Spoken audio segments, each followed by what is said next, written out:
that shows the global population growth, and we've actually extended it out all the way to 2100. And we can see that instead of continuing, it actually flattens out. Another way to see that is through this rate of population growth. And you can see that in the 60s, that reached a pretty high number, over 2% per year, and it's now come way, way down. I get angry, but I'm really impatient that we're not moving as fast as I'd like. Vaccinations last month and will recover, but 15, all under the age of 5, died from fever, vomiting, and diarrhea. 28 children who suffered paralysis after being treated at Akichellesit. Probe into the death of 4 infants following a measles vaccination near Lucknow is underway. Sarita's daughter was among the 4 children who died on Saturday soon after receiving a measles vaccine at the local Anganwadi. Today, as the Central Probe team interacted with grieving families, trying to reconstruct a timeline of events and the way the children deteriorated, the painful flashback was too much for Sarita.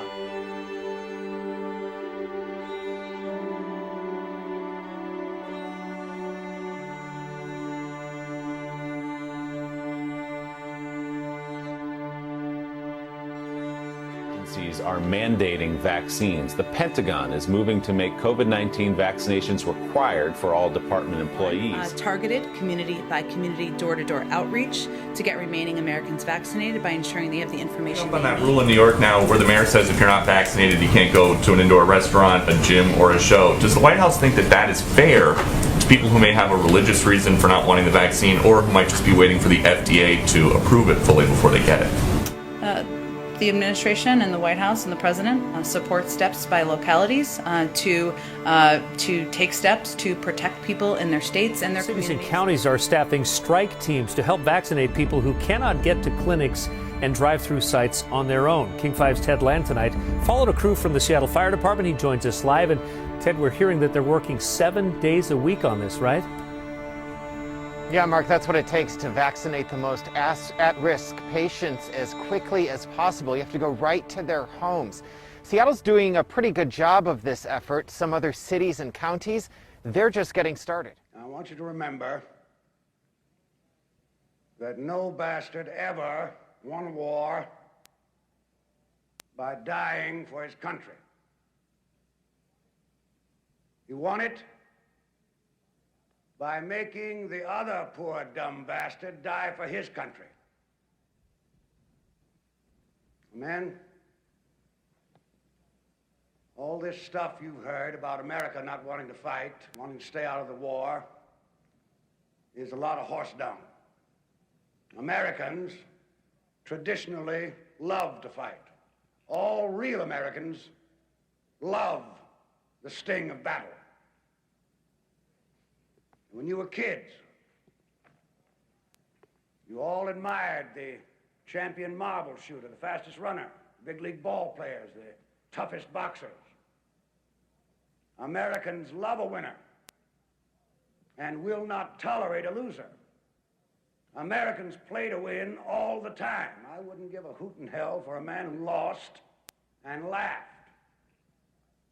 That's why Americans have never lost and will never lose a war, because the very thought of losing is hateful to Americans. Now, an army is a team. It lives, eats, sleeps, fights as a team. This individuality stuff is a bunch of crap. The bilious bastards who wrote that stuff about individuality for the Saturday Evening Post don't know anything more about real battle than they do about fornicating.